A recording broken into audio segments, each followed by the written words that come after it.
नमस्कार. सतसाहेब. आपलं नाव? माझं नाव जितेंद्र सुधाकर हरदे.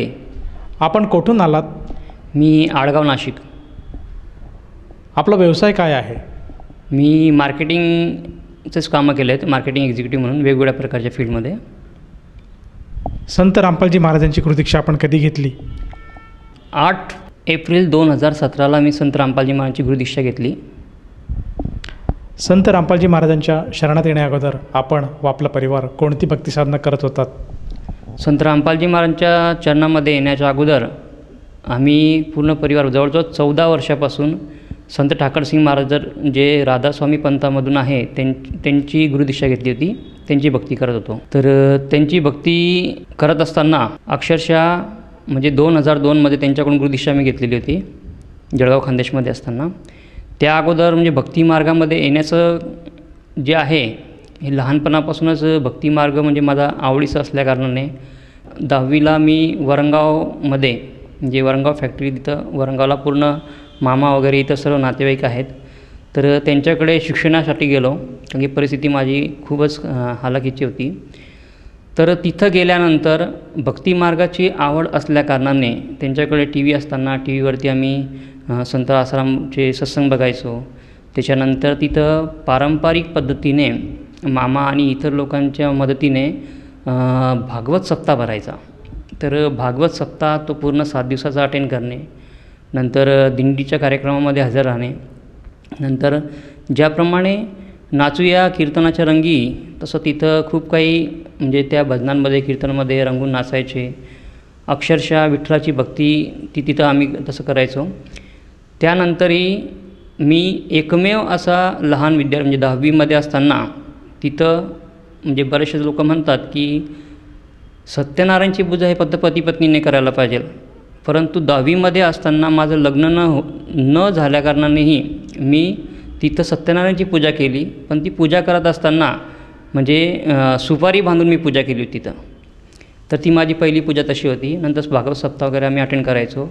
त्या व्यतिरिक्त जशी ब्रह्मा विष्णू महेश यांचे वेगवेगळ्या रूपांचे वेगवेगळे सण तेव्हारनुसार कार्यक्रम जे व्हायचे त्यानुसार 9 दिवसाचं दुर्गा सप्तशतीच्या याच्यामध्ये पाठ तेही करायचो आम्ही. नंतर दिवाळीचे दिवे लावणे, त्या व्यतिरिक्त जे की वेगवेगळे 7 दिवसाचे वेगवेगळे जे देवीदेवतांचे उपवास असायचे, श्रावणमध्ये श्रावण सोमवार करणे, नंतर गुरूंचे गुरुवार करणे. मला म्हणजे एका ब्राह्मणाने शनिवार करावा असं ते आग्रह धरला, मग शनिवारचे उपवासही मी करायचो. असे वेगवेगळ्या प्रकारचं भक्तिमार्गामध्ये असताना ह्या पारंपरिक जी आपली घरामध्ये दिलेली साधना तर करायचोच, भक्ती करायचो. त्या व्यतिरिक्त कुलदेवतेचं वर्षातून एक वेळेस आमचं रावेरला कार्यक्रम व्हायचा, त्या कार्यक्रमाला आम्ही जायचो, अष्टमीचा कार्यक्रम करायचो. आणि हे करत असताना त्या व्यतिरिक्त जे देवीची सेवा झाली पाहिजे, मग सेवा होत असताना तर देवीचं काय वाचन करायला पाहिजे. तर मग ज्यावेळेस स्वामी समर्थ पंथामध्ये आम्ही गेल्यानंतर तिथं दुर्गा सप्तशती हा खूप महत्त्वाचा सांगितलं जायचं, तर मी दुर्गा सप्तशती ग्रंथ वाचायचो. तरी ठीक आहे, ती भक्ती पूर्ण झाल्यानंतर पुढे ते दिवस संपल्यानंतर पुढचे मग वेगवेगळ्या प्रकारचे गणपती जे आले तर गणपतीचे मग 10 दिवसामध्ये गणपती बसतोय तर मग आरती वगैरे करणे, ह्या गोष्टी जे पारंपरिक आपल्या महाराष्ट्रात खानदेशमध्ये चालायचे त्या गोष्टी आम्ही करत होतो. सर, जसं तुम्ही सांगत आहात की आपण महाराष्ट्रामधील खानदेश या प्रांतातून आले आहात आणि खानदेशामध्ये त्याचप्रमाणे महाराष्ट्रामध्ये जी काही भक्ती साधना होते ती भक्तिविधी आपण करत होतात. तर ह्या सर्व गोष्टी असताना आपण हरियाणा स्थित बरवाला येथे जाऊन संत रामपालजी महाराजांची नामदीक्षा का घेतली? ही स्टोरी अशी आहे की भक्ती मार्गामध्ये आवड परमेश्वरची मला होतीच, तर ती आवड असताना मी जळगाव खानदेश सोडून नाशिकला कामानिमित्त इथं आलो होतो.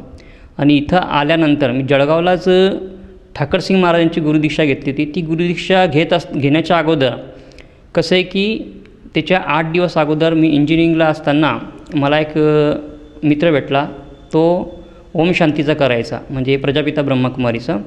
तर त्याने सांगितलं की बा परमेश्वर निराकार है, परमात्मा निराकार है, तो परमात्मा की भक्ती करना चाहिए. तर त्याचं ऐकून मला आवडलं, म्हटलं ठीक आहे बा मी करतो म्हणे. तर त्यांनी सांगितलं की 7 दिवसाचा तुम्ही कोर्स करा. तर मी 7 दिवसाचा कोर्स केला. त्या कोर्समध्ये समजलं, मग ध्यान लावणे, बसणे, नंतर मग तिथं सेंटरला जाऊन आम्ही मुरली ऐकायचो ओम शांतीची. आपले ती बाबांची मुरली ऐकून आनंद मिळायचा. पण तसं तसं हे 4-5 दिवस गेले. 4-5 दिवस गेल्यानंतर भुसावळला संत ठाकरसिंग महाराजांचा मोठा कार्यक्रम झाला 2002मध्ये. त्यावेळेस लहान भाऊ, माझ्यापेक्षा लहान जो आहे, तो त्या कार्यक्रमाला गेला होता. मी काही गेलो नव्हतो. तर त्या कार्यक्रमाला गेल्यानंतर त्याने गुरुदीक्षा घेतली आणि तो गुरुदीक्षा घेऊन घरी आल्यानंतर अक्षरशः आमचे वाद व्हायचे. तर त्याचा एक मित्र जो त्याच्यासोबत इलेक्ट्रिकचं काम करत होता, त्याला घेऊन आला आणि तो मला समजवायला लागला की बा ठाकरसिंग महाराजांची भक्ती काय आहे. तर म्हणे बा ते ओम शांतीच्या वरती भक्ती. अरे म्हटलं ओम शांतीच्या वरची भक्ती आहे. म्हटलं ठीक आहे, मग मला स्वीकारायची आहे, पण मी असं नाही स्वीकारणार. म्हटलं माझे जे प्रश्नाचे उत्तर जर मिळतील तर मी स्वीकारेल. तर मग ते प्रश्नाचे उत्तर मग तुम्हाला सत्संगात मिळतील. मग अक्षरशः पाडदीला त्याच्या घरी कचरूदास महाराज जो संत ठाकरसिंग महाराजांचा शिष्य आहे, त्यांचा सत्संग होता. मग मी त्या सत्संगात गेलो आणि माझे जे प्रश्न होते ते प्रश्न त्यांच्याकडे मांडले आणि गुरुदीक्षा घेतली. तर संत ठाकरसिंग महाराजांची गुरुदीक्षा घेतल्यानंतर अक्षरशः तिथं 3-3 तास ध्यानावरती बसणे, त्यांनी जे नाम दिले होते ते नाम जपणे, जसं की ज्योत निरंजन, ओंकार, आरंकार, सोहम, सतनाम, हे नाम जपणे. तर मी ध्यानावरती बसत असताना 2-2 तासामध्ये अक्षरशः कमरेपर्यंत पूर्णतः मी दगडासारखा होऊन जायचो. एवढं पायामध्ये मुंग्या वगैरे यायचे. हे सर्व करत असताना मग खानदेशमध्ये माझ्याबरोबर म्हणजे कसं की मला आवड होती, MLMची खूप मला गोडी लागली होती. तर MLMमध्ये एका कंपनीमध्ये काम करत असताना तिथं थोडासा बोजा डोक्यावरती आला, तर मग काहीसही पळवाट करायची. म्हणून मी नाशिकला निघून आलो. म्हणजे जॉब शोधण्याचा उद्देश होता. मग जॉब शोधता इथं नाशिकला राहिलो. मग 2015ला म्हणजे नाशिकचं जे माहिती आहे की इथलं भगूर मानव केंद्र आहे, ते भगूर मानव केंद्रावरती जात होतो. तर 2015मध्ये कुंभमेळा भरला. त्या कुंभमेळ्यामध्ये गेल्यानंतर मग तिथं एक सिलेक्शन होतं की प्रचारक म्हणून जे आहे ठाकरसिंग महाराजचे प्रचारकांचा फॉर्म भरला जायचा, तिथं शिबिर व्हायचं. तर म्हटलं माझं 12वी पण झालेलं आहे, मला बोलणं पण चांगलं येतं आणि महत्त्वाची गोष्ट काय आहे की माझ्याकडे कुठल्याही प्रकारची पुंजी नाही आहे, म्हणजे बा कसं की शेतीबाडी नाही आहे, त्याच्यानंतर कुठला जॉब नाही आहे. तर मग आपण गुरु स्वीकारलं तर गुरुसेवा करावी. तर मग मी तन-मन धनाने गुरुसेवा करत असताना तिथं ते शिबिरात फॉर्म भरलं. 30 सत्संग केल्यानंतर ते आयडेंटिटी कार्ड द्यायचे की बा तुम्ही प्रचारक बनू शकतात. तर ती प्रचारक बनायचं ह्या उद्देशाने मी पिंपळनेर मानव केंद्राला गेलो शिबिरामध्ये. तर पहिल्या शिबिरामध्ये त्यांनी सांगितलं होतं की कबीर साहेब हे पूर्ण ब्रह्म आहे आणि आपण कबीर साहेबांची ही भक्ती करतो आहे, तर आपण परमात्मा का काम कर रहे हैं, तो परमात्मा का काम हमको बढ़ चढ़ के करना है. म्हटलं खूप आनंद झाला. हम स्वतः परमेश्वरचं काम करताय, परमात्माचं काम करताय, तर मग ही भक्ती म्हणजे आमची श्रेष्ठ भक्ती आहे हे मानून मी गुरुला परमेश्वर जाणून रात्रंदिवस भक्ती करायची. दुसरं कुठल्याही प्रकारचा छंद नव्हता. कामावून आले, जॉबवरून आले की फक्त आपल्याला भक्तीचंच वेगवेगळ्या प्रकारचे त्यांचे स्वामीजी महाराजांचे पुस्तकं आहे, ठाकरसिंग महाराजांचे पुस्तकं आहे, त्यांचं दिलेलं ते सर्व पुस्तकं आम्ही वाचत असायचो. असं करत असताना मी ॲग्रिकल्चरची मार्केटिंग करत होतो. तर मी भगूर साईडला त्याच्या पुढे गेलो. तिथून मग रिटर्न आलो. घरी आलो की प्रचारक व्हायचं आहे म्हणून तिथं काय सांगितलं होतं की तुम्ही भगवद्गीता वाचा, इतर साधू संतांचे सत्संग ऐका, त्याच्याने तुम्हाला ज्ञान मिळेल, तुमची वाणी शुद्ध होईल. तर मी त्यानिमित्ताने सत्संग लावला. टी व्ही आलो की घरी फक्त संस्कार TV वगैरे अशा वेगळ्या प्रकारचे चॅनल वगैरे बघायचो. तर तिथं सत्संग लावलं एका दिवशी. तर सत्संगवरती गुरुजी संत रामपालजी महाराजांचा सत्संग येत होता. तो सत्संग मी ऐकत होतो. तर अक्षरशः खूप मला राग आला. एवढा राग आला की जी भक्ती मी करतोय संत ठाकरसिंगची, ती संत ठाकरसिंगच्या भक्तीला गुरुजी संत रामपालजी महाराज म्हणतात आहे की हा काळसा पंथ आहे, यांनी 8-8 कोटी जीवांना फसवून दिला. अहो म्हटलं मी एवढी भक्ती करतो, एवढी मी अक्षरशः 100 रुपये जर कमवले तर 50 रुपये मी सेवेमध्ये गुरुसेवेसाठी खर्च करतो आहे. एवढी चांगली मी भक्ती करत असताना हा काळसा पंथ आहे. मला अक्षरशः खूप राग आला. एवढा राग आला की तिथं खाली जे चालत होतं की बा तुम्ही मोफत न्यांगा फ्री में मंगवाई असं चालत होतं. तर मी एवढा धाडकन उठलो खुर्चीवरून आणि मोबाईल उचलला, खूप जोरात बटन दाबले. अक्षरशः मला घरातून माझी मिसेस म्हणायची तुम्ही काय मोबाईल फोडणार का. म्हटलं नाही. म्हटलं मला माझ्या गुरुच्या बाबतीत बोललं तर मला खूप वाईट वाटतं आहे. तर मी त्या गडबडीमध्ये खूप जोरात बटन दाबून ज्ञानगंगा ग्रंथ मागवला. 3 ते 4 दिवसानंतर तो ग्रंथ माझ्याकडे आला. ग्रंथ आल्यानंतर अक्षरशः त्यात दिलेली सृष्टीरचना ती मी वाचल्यानंतर थोडं शांत झालो. तरी राग खूप मनामध्ये होता. परंतु कसं आहे, संध्याकाळी ॲग्रिकल्चरच्या कामाने आलो की साधना टी व्ही लावायची. तर मग लावल्यानंतर गुरुजींचं 10 मिनटं सत्संग मिळो, 15 मिनटं सत्संग मिळो, ते सत्संग मी ऐकत होतो. हे ऐकत असताना सृष्टीरचना ही मी वाचल्यानंतर सृष्टीरचनेचे 2 सत्संग मी अक्षरशः भगूर मानव केंद्र, विश्वमानव रुहानी केंद्र भगूर इथं 2 सत्संग केले. त्यानंतर एक सत्संग त्यांच्याच माध्यमातून मी औरंगाबादला गेलो होतो. तिथं जे वृद्धाश्रम होतं त्या वृद्धाश्रममध्ये एक सत्संग केला. ते गुरुसेवा म्हणून मी तिथं केलं. त्याच्यानंतर एका ठिकाणी वेगवेगळ्या ठिकाणी कसं नाशिकमध्ये संत रामपालजी महाराजांचा सत्संग होणार आहे असे मोठे मोठे बॅनर्स लागले होते. तर माझ्या मनात तर खूप खंत होती, खूप म्हणजे तो होताच की राग की मला ह्या संतांना भेटायचंच आहे. मला माझ्या गुरूंच्या विरोधात बोलतात तर मला भेटायचंच यांना काय तर माझं तो राग होता. तर 7-8 एप्रिल 2017ला सत्संग होणार त्या उद्देशाने मी 7 तारखेला तर ॲग्रिकल्चरच्या कामाने निघून गेलो. मग संध्याकाळी घरी आलो तर पुन्हा ती पट्टी चालू होती की आपलं माडसांगवी सह्याद्री लॉन्सला सत्संग चालू आहे. अरे म्हटलं मी आजचा दिवस घालवला, म्हटलं मला जायचं आहे. तर दुसऱ्या दिवशी 8 एप्रिलला मी गाडी ॲग्रिकल्चरच्या कामासाठी न घालता सरळ सह्याद्री लॉन्सला गाडी घातली. तिथं थांबलो. सकाळी 10 वाजता गेलो. सकाळी 10 वाजता गेल्यानंतर ते प्रचारकसाठी जात होते. त्यांना त्यांच्याशी अडवायचं, त्यांची चर्चा करायची, त्यांच्याशी बोलणं करायचं. तर 11 ते 1चा पहिला सत्संग ऐकला. ते सत्संग ऐकल्यानंतरही मनामध्ये जे शंका असायचे ते खूप मी त्यांना प्रश्न विचारायचो. माझा एक प्रश्न, त्यांचे 4 उत्तरं, ते 4 उत्तरामधून पुन्हा प्रश्न निर्माण व्हायचा, पुन्हा उत्तरायचं. मग अक्षरशः 10 लोकांना मी तिथं ऐकत नव्हतो की ह्या गोष्टी अशा आहेत. नंतर मग दुपारचा ब्रेक झाला. त्यावेळेस म्हटलं तिथंच पुऱ्या तयार होत होते. म्हटलं कशाला घरी जायचं, यांच्याच पुऱ्या खायच्या, इथंच थांबायचं म्हटलं आज. मग तिथंच जेवण केलं आणि पुन्हा मग जे नंतरचं सत्संग आहे ते सत्संग मी तिथं ऐकलं. मग ते सत्संग ऐकत असताना अक्षरशः त्यांनी मला जे वेगवेगळ्या प्रकारची लोकांची भेट करून दिली की जो ठाकरसिंग महाराजांच्या कोठीमध्ये बालसंत म्हणून राहायचं त्याची पण भेट करून दिली. त्याने पण ती काही हिस्ट्री सांगितली.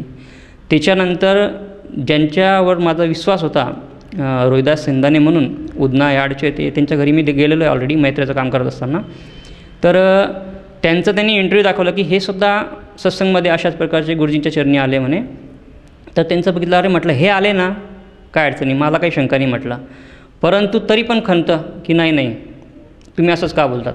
मग त्यांनी एक गोष्ट सांगितली की मला एकच प्रश्न त्यांनी केला, त्या प्रश्नाचं उत्तर मला नाही आला की हा जो राधास्वामी पंत आहे यांचे जे प्रवर्तक आहे शिवदयाल स्वामी यांचा गुरु कोण आहे. अरे म्हटलं शिवदयाल स्वामीचा गुरुच नाही आहे. मग त्यांनी ते सांगितलं, जर ज्याचा गुरु नाही तो निगुरू आहे तर त्याचा पंथ कसा असेल. मग त्यांची दशा काय झाली तर म्हणे ते तर बुक्कीमध्ये येऊन सण आपलं ज्ञान सांगायचे, म्हणजे बुक्कीमध्ये येऊन ज्ञान सांगायचे म्हणजे काय, ते भूत बनले. मग जो प्रवर्तक भूत बनला तो मला मोक्ष कसा देईल, म्हणजे माझी जी ओळ होती परमेश्वर प्राप्तीची ती पूर्ण होणार नाही. मग त्यांनी सांगितलं काय उद्देश आहे तुमचा आला, अक्षरशः तुम्हाला गुरु करायचं आहे का, तुमची इच्छा असेल तर करा, नसेल तर करू नका. नाही म्हटलं मला परमेश्वर प्राप्ती करायची, मला गुरु करायचं आहे. काय नियम आहे सांगा, तुम्हाला नियम फॉलो करेल. म्हटलं 100% एका पायावरती नियम फॉलो करेल. सर्व नियम तुम्ही फॉलो करतो आहे. मांस मच्छी तर खातच नाही, बिडी सिगरेटला हातच लावत नाही, कारण की ऑलरेडी तिथं प्रचारक होतो. तर मग चला म्हटलं गुरुदीक्षा द्या. गुरुदीक्षा घेत असताना सुद्धा मनामध्ये विचार यायचे की हे मंत्र देत आहे तर देवी देवतांचे मंत्र देत आहे, हे तर ब्रह्मा विष्णू महेशचे मंत्र देत आहे, गणपतीचे मंत्र देत आहे, दुर्गा देवीचं मंत्र देत आहे. तर ठीक आहे हरकत नाही म्हटलं, गुरु केला आहे आपण जप करू, बघू म्हटलं काय 4-6 महिन्यात काय होतं तर, कारण की इतर लोकांकडे इतर संतांकडे आपण जातो त्या प्रकारे बघू. तर तशा प्रकारे मी संत रामपालजी महाराजांची गुरुदीक्षा स्वीकारली. सर, जसं तुम्ही सांगत आहात की आपण भक्ती साधनेमध्ये निरनिराळ्या संतांकडे गेले. सर्वप्रथम आपण राधास्वामी या पंथाकडनं नामदीक्षा घेतली. त्याचप्रमाणे आपण ओम शांती ओम यांचेसुद्धा अनुग्रह घेतला होता. आपण एक राधास्वामी पंथाचे प्रवर्तक म्हणून संबोधले गेले होतात आणि आपण त्यांची सेवा करत होतात. पण जेव्हा आपण संत रामपालजी महाराजांचं सत्संग बघितलं आणि त्यांनी जे ज्ञान सांगितलं त्या ज्ञानामुळे आपल्याला चीड निर्माण झाली आणि आपण आपल्या जे पूर्वीचे जे गुरु होते राधास्वामी पंथामध्ये त्यांच्या नामाबद्दल संत रामपालजी महाराजांनी जी काही शंका उपस्थित केली त्या शंकेमुळे आपण क्रोधित झाला आणि आपण खरं काय आहे, सत्य काय आहे हे जाणून घेण्याचा आपण प्रयत्न केला. तर मला असं विचारायचं आहे की जे काही आपल्या मनामध्ये शंका होतात आणि संत रामपालजी महाराजांनी जे काही ज्ञान सांगत होते आणि जे ज्ञान आपल्याला जे काही त्यांनी सांगितलं आहे, त्या ज्ञानाद्वारे आपल्या मनामध्ये जे काही शंका होतात त्या पूर्णपणे दूर झाल्यात का? सर, शंका दूर झाल्या म्हणूनच तर मी गुरुदीक्षा घेतली, नाही तर गुरुदीक्षा का घेतली असती? शंका माझ्या 100% निरसन झाल्यात की मला परमेश्वर मिळणारच आणि मिळालेले. मग सर, संत रामपालजी महाराजांच्या शरणात आल्यानंतर जी काही भक्तिसाधना आपण करत आहेत, त्या भक्तिसाधनेमुळे आपल्याला व आपल्या परिवाराला काय काय बदल किंवा काय काय लाभ मिळाले? सर्वात महत्त्वाचा लाभ, माझी जी लहानपणापासून इच्छा होती परमेश्वर प्राप्तीची, जो शोध होता परमेश्वरचा, तो पूर्ण झाला. म्हणजे मला परमेश्वर मिळाले, परमेश्वर प्राप्तीचा हा पूर्ण मार्ग मिळाला. दुसरं असं शारीरिक लाभ जर म्हटलं तर मी मामांकडे असताना, त्याच्यानंतर जळगाव खानदेशमध्ये असताना जर सीझन चेंज झाला, म्हणजे वातावरण ऋतूप्रमाणे कसं आहे की जे काही प्रकृतीवरती त्याचा असर पडतो आहे त्यानुसार मी भरपूर आजारी पडायचो. परंतु गुरुदीक्षा घेतल्यापासून कसं आहे की आजारपणा कमी झाला. जे बीज मंत्र जप चालू आहे त्याच्यामुळे आजारपणा कमी होतो आहे आणि जो खर्च माझा दवाखान्यामध्ये वाढायचा तो खर्च अक्षरशः बंदसारखा झालेला आहे. एक 50-100 रुपयामध्ये कुठल्याही प्रकारचा रोग असला तो निरसन होतो आहे. तर हा माझा शारीरिक लाभ. तसाच तो परिवारामध्ये तोच फायदा, कारण की इतर लोकांचेही जे आहेत ना, रोग जो आहे तो रोग कमी होतो आहे. म्हणजे दवाखान्यावरचा जो खर्च आहे तो जवळजवळ माझा संपलेलाच आहे, तिथं खर्च होत नाही आहे. त्यानंतर दुसरा असा लाभ की मार्केटिंगचे कामं करत असताना मनामध्ये आपलं टार्गेटचं विचार असतं, डोक्यामध्ये सर्व टेन्शन असतं. तर एका दिवशी कसं की विहित गावला मी जात असताना तिथं एक नवीन प्रोजेक्टसाठी मला जायचं होतं. तर त्या प्रोजेक्टसाठी जात असताना अक्षरशः माझ्या डोक्यामध्ये फक्त त्या प्रोजेक्टचे विचार होते. तर तिथं गेल्यानंतर एका गल्लीतून मी जात होतो, तर टू व्हीलरवरती मी असताना माझ्या समोरून एक व्हॅन आली लहान मुलांना घेऊन जाणारी. त्या व्हॅनवाला, त्याला मी दिसत नाही का काही कळत नाही, पण तो इतक्या जोरात आला माझ्या अंगावरती की अक्षरशः मी हेल्मेट घातलेला त्याच्यावर व्हॅनवरती मी ठोकला गेलो. माझं डोकं जे व्हॅनवरती आपटलं गेलं. अक्षरशः आजूबाजूचे सर्व लोक आले आणि ते बघायला लागले की काय झालं, हा एवढा मोठा ॲक्सिडेंट झाला. अक्षरशः जर तिथं गुरुकृपा नसती माझ्यावरती, संत रामपालजी महाराजांच्या चरणी मी आलो नसतो, तर अक्षरशः मोठी घटना माझी झाली असती. माझा परिवार जो आहे तो पोरका झाला असता. तर तशी माझी घटना तिथं वाचली. आणि फक्त जर बघितलं पूर्ण सर्व लोकांनी तर फक्त माझ्या पायाला थोडंसं खरचटलेलं होतं, एकदम मामूली किंचित खरचटलेलं असतं. ही गोष्ट मी घरी येऊन माझ्या मिसेसला सांगितलं. त्यावेळेस आमचे घरमालकीन ताई जे आहे त्या पण सोबत होत्या.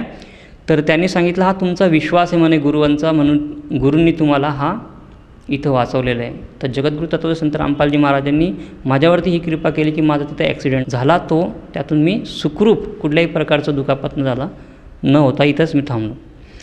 त्यानंतर कसं आहे की आम्ही मिळून पती पत्नी भाजीपाला घ्यायला जात असताना एका दिवशी असं झालं की मिसेस जी ती भाजीपाला निवडत होती, अक्षरशः एका वकिलाची 4 व्हीलर तिच्या अंगावरती येत होती. फक्त किंचित काही 1 किंवा 2 फुटाचं अंतर असेल त्यात ती तिच्या अंगावरती खूप जोरात येणार होती. परंतु अचानक माझ्या लक्षात आलं की ही गाडी आपल्याकडे येते आणि मी इतक्या जोरात त्या गाडीला एक दणक्यात धक्का मारला की आणि जोरात आवाज केली. तर गुरुकृपेने काय झालं की ती गाडी अक्षरशः थांबली. म्हणजे तिथं माझी मिसेस जी आहे तीसुद्धा वाचली. तर हे खूप मोठे मोठे 2 चमत्कार माझ्याबरोबर झाले. त्याच्यानंतर छोटे मोठे लाभ तर कसं आहे की एखाद्या कामाला आपण जातो आहे, ते कामाची जर आपण डिमांड करतो आहे, गुरुजींना अरदास करतो आहे, तर ते कामंही पूर्ण होतात, शारीरिक रोगही कमी होतात. आणि वेगवेगळ्या प्रकारचे काही लोकांना आपण जर सजेशन द्यायला गेलो तर ते सजेशनसुद्धा ते लोक मानतात. अशा प्रकारचे खूप चांगल्या प्रकारे लाभही मला होत गेले. सर, जसं तुम्ही सांगत आहात की जेव्हा आपण संत रामपालजी महाराजांची नामदीक्षा घेतली त्यानंतर आपल्या जीवनामध्ये बदल आढळला. ज्या काही आपल्याला समस्या होत्या, जे काही आपल्याला रोग होते, ज्या काही आपल्याला अडचणी होत्या, या अडचणीतून आपण बाहेर आलात. त्याचप्रमाणे आपल्याला जे काही अपघात होत होते त्यातूनसुद्धा आपण सुखरूप बाहेर आलात. तर ह्या अनुषंगाने आपण आपले जे पूर्वीचे गुरुबंधू आहेत, त्याचप्रमाणे आपले जे नातलग आहे, आप्तेष्ट आहे आणि जो समाज बांधव TV चॅनलच्या माध्यमातून आपल्याला बघत आहेत, या सर्वांना उपदेश आपण काय द्याल? मी तर सर कसं की छोटा दास आहे परमेश्वरचा. उपदेश काय देणार, फक्त मी एक सर्वांना प्रार्थना करू इच्छितो की ज्याप्रमाणे हे बदल माझ्यामध्ये घडलेले आहे, माझ्या परिवारात घडलेले आहे, की मी सुद्धा परमेश्वरच्या प्राप्तीसाठी जगद्गुरू तत्वदर्शी संत रामपालजी महाराजांच्या चरणी आलो आणि मला परमेश्वरचा मार्ग मिळाला. तसं मला टी व्हीवरती ऐकणारे माझे सर्व नातेवाईक, म्हणजे अक्षरशः जळगावचे, वरणगावचे, भुसावळचे, त्याच्यानंतर रावेरचे नातेवाईक, भाऊबंधू, जे काही माझे मित्र आहेत नाशिकमधले इतर, तर त्यांना सर्वांना एकच प्रार्थना आहे की पूर्ण परमेश्वर आलेले आहे जगद्गुरू तत्वदर्शी संत रामपालजी महाराजांच्या रूपामध्ये. तर हा मनुष्य देह जो आहे तो घालवू नका आणि जगद्गुरू तत्वदर्शी संत रामपालजी महाराजांकडून गुरुदीक्षा घेऊन या मनुष्य जीवनाचा अनमोल कल्याण करा, जे की मोक्षाची प्राप्ती आहे आणि मोक्ष इथंच आहे. सर, जसं तुम्ही सांगत आहात की जर कोणी व्यक्तीने संत रामपालजी महाराजांची सद्भक्ती स्वीकारली तर त्या व्यक्तीला आपल्या जीवनात जे काही ध्येय आहे, जो काही मुक्तीचा मार्ग आहे, त्या मार्गाबद्दल माहिती मिळते. तर ह्या अनुषंगाने जर एखाद्या साधकाला जाणवलं की आपणसुद्धा संत रामपालजी महाराजांची सद्भक्ती स्वीकारायला हवी, तर तो व्यक्ती संत रामपालजी महाराजांची नामदीक्षा कशी घेऊ शकेल? सर, संत रामपालजी महाराजांची गुरुदीक्षा घेण्यासाठी गुरुकृपेने आज 500च्या वरती नामदान स्थळ प्रत्येक जिल्ह्याच्या ठिकाणी, तालुक्याच्या ठिकाणी ओपन झालेले आहेत. तर जे टी व्ही चॅनलवरती जे सत्संग प्रवचन चालतात त्याच्या खाली जी वेगवेगळी पट्टी चालते त्याच्यावरती नंबर असतात. त्या नंबर्सवरती कॉल करून तुम्ही तुमच्या जवळचा जो काही नामदान स्थळ आहे तिथला ॲड्रेस घेऊ शकतात आणि तिथं जाऊन तुम्ही गुरुदीक्षा घेऊ शकतात. सर, जसं तुम्ही सांगत आहात की टी व्ही चॅनलवर जे काही मोबाईल नंबर फ्लॅश होत आहेत, त्या मोबाईल नंबरवर जर संपर्क साधला तर जवळच्या नामदान केंद्राची माहिती मिळेल आणि तेथे जाऊन तो साधक नामदीक्षा घेऊ शकेल. परंतु मला असं विचारायचं आहे की ही काही नामदीक्षेची जी काही प्रोसेस आहे, या प्रोसेससाठी त्या साधकाला काय चार्ज आकारला जातो? सर, नामदीक्षा ही पूर्णतः निःशुल्क आहे. कुठल्याही प्रकारचा 1 रुपयाही लागत नाही. त्या व्यतिरिक्त नामदीक्षा घेतल्यानंतर जे नामदीक्षा आणि जे विधी आहेत, 3 वेळेची जी साधना दिलेली आहे, भक्ती जे दिलेली आहे, त्याचं भक्तिबोध ग्रंथ जो आहे, छोटा ग्रंथ, तोही तुम्हाला मोफत मिळतो आहे आणि गुरुदेवांचा फोटो तोही मोफत मिळतो आहे.